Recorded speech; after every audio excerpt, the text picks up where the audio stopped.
Hello friends, welcome to కీర్తి వంటిల్లు. ఈరోజు వీడియోలో 1 కప్పు బొంబాయి రవ్వతో చాలా టేస్టీగా హెల్దీగా ఉండే బ్రేక్ఫాస్ట్ ఎలా తయారు చేసుకోవాలో చూద్దాము. ముందుగా స్టవ్ ఆన్ చేసుకొని కడాయి పెట్టుకొని 1 కప్పు బొంబాయి రవ్వ వేసుకోవాలి. బొంబాయి రవ్వ అంటే సూజీ రవ్వ, ఉప్మా రవ్వ అంటారు. సన్నటి మంట పైన రవ్వని కలుపుకుంటూ 2 నిమిషాల పాటు ఫ్రై చేసుకోవాలి. ఇలా కలుపుకుంటూ 2 నిమిషాల పాటు ఫ్రై చేసుకున్న తర్వాత ఈ రవ్వని ఒక మిక్సింగ్ బౌల్లోనికి వేసుకోవాలి.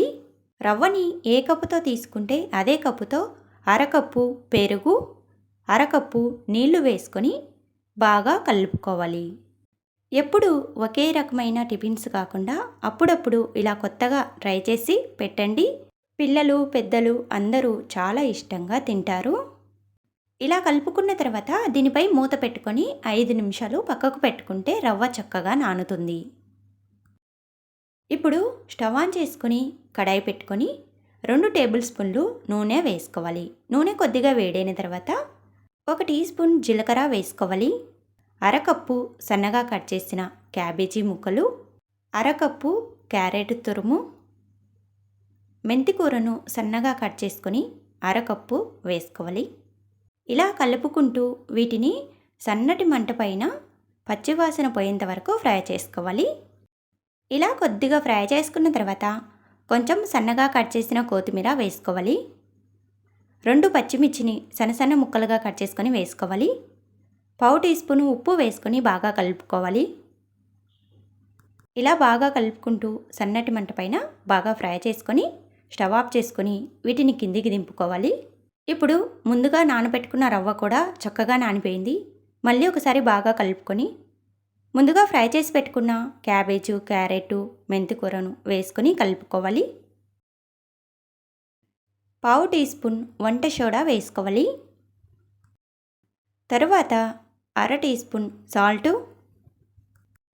గట్టిగా ఉంది కాబట్టి కొద్దిగా నీళ్లు వేసుకొని ఇడ్లీ పిండిలాగా కలుపుకోవాలి.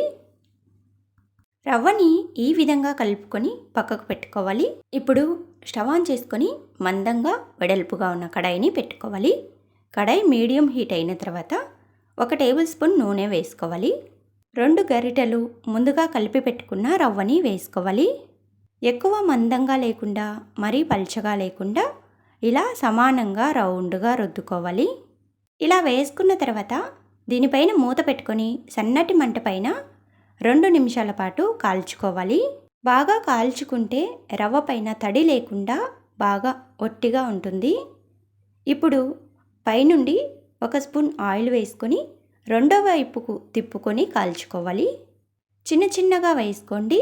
మరోవైపుకు తిప్పుకొని ఫ్రై చేసుకోవడానికి ఈజీగా ఉంటుంది. సన్నటి మంట పైన కాల్చుకోండి. లోపలి వరకు బాగా కాలుతుంది. ఇలా 2 వైపులా బాగా కాల్చుకున్న తర్వాత ప్లేట్లోనికి తీసుకోవాలి. ఇలానే మిగతా రవ్వతో కూడా చేసుకోవాలి. రెండోసారి వేసుకునేప్పుడు కూడా స్టవ్ని లో ఫ్లేమ్లోనే పెట్టుకొని వేసుకోవాలి. వీటన్నిటిని కూడా సన్నటి మంట పైనే కాల్చుకోవాలి. అప్పుడే లోపలి వరకు బాగా ఉడికి పచ్చిగా లేకుండా బాగా కాలతాయి. ఇలా అన్నిటిని చేసుకున్న తర్వాత మీకు చూపిస్తున్నాను. ఒక్కసారి తప్పకుండా ట్రై చేసి చూడండి. ఈ రెసిపీ మీకు నచ్చినట్లయితే లైక్ చేయండి, షేర్ చేయండి. కీర్తి వంటిల్లు ఛానల్ని తప్పకుండా సబ్స్క్రైబ్ చేసుకోండి. Thanks for watching.